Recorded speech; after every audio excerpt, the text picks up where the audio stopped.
know the nurse who has the x-rays. It's like, what x-rays? What I didn't care for about Richard Gere back then is when there were gay rumors about him, he and Cindy Crawford took out an ad in a magazine.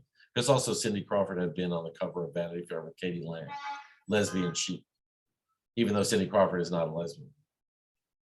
So then everyone's like, oh, Richard Gere and Cindy are gay. They took out an ad in a magazine saying we're not gay. And I was like, oh, that's gross. Like, you didn't have to do that. It's not a smear to be called gay. And that doesn't age well. I mean, imagine them doing that today. It would never happen. Never. He would just like take out the gerbil and carry on.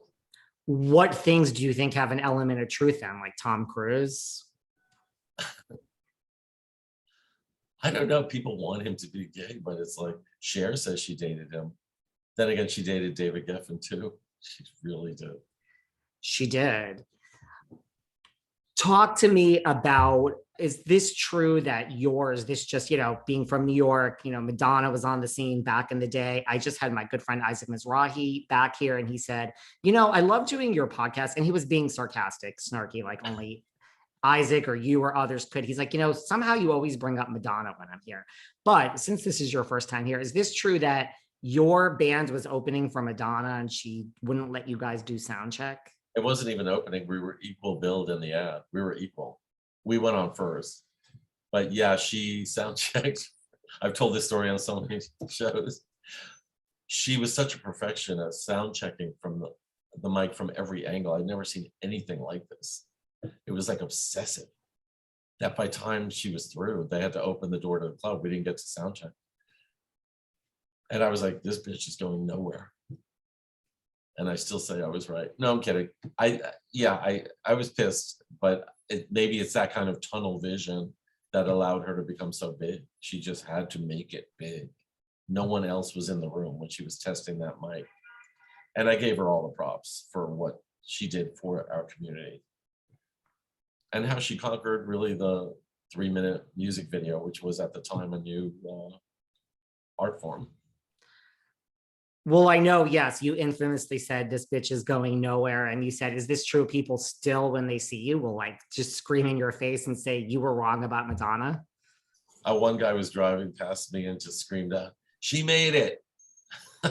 I knew exactly what he meant too. He meant Madonna. Yeah, she did make it. I would say so. Are you shocked? Like, with that, or just, are you shocked that Madonna is Madonna? That just. Yeah, because I hated that song, Everybody, and that was her first big song. And I was like, she's got to go away, combined with that whole sound check thing. And then I started loving the songs once she did Borderline. And then just more and more and more, bigger, bigger, bigger. And she won't stop. No matter how many Golden Razzies, she'll make more movies. And maybe there's something admirable about that. I don't know if it's tone deaf or just determined. Are you like, what do you think about like modern day Madonna? Some people say like, girl, you've lost your shit on your Instagram. It makes no sense. You look at like Cher and, Diana Ross and Tina Turner and these other, older legends that have come into the fact that they're legends, and you're trying to act like you're Lourdes's age or younger. Or is Madonna really just smarter than all of us? And just talk about age discrimination and just, misogyny, or is it just Madonna smarter than all of us and she's onto something with her Instagram behavior? Well, I think what she's doing is making it okay for women of a certain age to look ridiculous. No, I'm kidding. She's changing the game for better or worse. I'm not sure if it's really working. What I like about icons like Cher is that she has a sense of humor about herself. Yes, she sucked out her ribs and she did all this stuff, but she'll laugh about it and she'll make her life an open book. Madonna should be more like a Mae West, where it's kind of a gag. It's kind of a satirical thing. Then again, why should she listen to me? We were equal build, and now I'm some hack has been, and she's still a superstar. Well, you're far from a has been. Do you think Madonna just has like no sense of humor? Not about herself. you know, when during COVID lockdown, she was kind of laying with rose petals in a tub and saying, "We're all in this together," as I was eating Alpo out of a jar. Right. As she relocated everyone to Portugal, or I think it was right before that, but it was, yes. What's like one of the rudest interactions you've ever had with a celebrity? Oh wow. I didn't realize Christopher Plummer doesn't like The Sound of Music. It's like my favorite movie. So he just froze me out. Patrick Stewart didn't like a question I asked. Yeah, Sinead O'Connor, I think she's back with the documentary. She didn't like a question I asked. A lot of times I push a button that might not be too delightful for the celebrity. I'm trying to rile them up and get them to say something that's not boring. That's not just tell me about your new movie. Was it a labor of love? That's boring.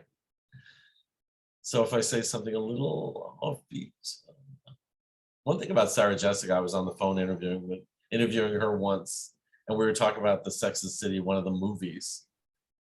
And I said, so Jennifer Hudson is in it. And does she play an uppity character? And she goes, Michael. And I realized, oh, that is racist to say an uppity Black woman. She was right. She was right to call me on it. And celebrities don't call press on things too often because they're more vocal now. One thing I don't like now is like Olivia Wilde just blaming the media. You know, I won't give credit to these rumors. It's like, it's not a rumor. Florence is standing right next to you. Why don't you ask her about it? She's mad at you. Right. So Sarah Jessica called you out. So that's good. Yeah, it was just an impulse. Oh, Michael. Like, in other words, what a gross thing to say. And she was totally right. I was like, how gross was that for me to say that? I was mortified. You can still learn at a late age in life. That's the great thing. You can still learn to be a better person. I thought you were going to say, you said something about like the Sex and the City movies maybe not being the best movies. I thought that was too obvious. But one thing I did before I got banned on Twitter, I don't like when people would come after me as a mob without explaining what is it that I said or wrote that you don't like and why. Instead, it would just be delete your account, delete your account. Like, as an activist with ACT UP, we learn to narrow our message and make it very specific and very clear. You can't just be mad. Don't just be mad. What are you mad about? Right. And what do you want to do to rectify that? Were you a fan of Sex and the City, that whole era? I never had HBO. People were like, how can you not have Sex and the City? How can you not watch Sopranos? It's like, well, I'm still alive. I did go see the two movies. You still the second one was vile. The first one I thought was okay. You still are interviewing SJP, so there you go. Oh, well, she's a great celebrity. What, has anyone ever shocked you the opposite of rude? Just where, like, you know, you didn't really want to meet them, you figured you had some stereotype and they just turned out to be like one of the nicest humans you've ever met? I always could not stand Kathy Lee Gifford, but we found ourselves sitting at a table or something, and I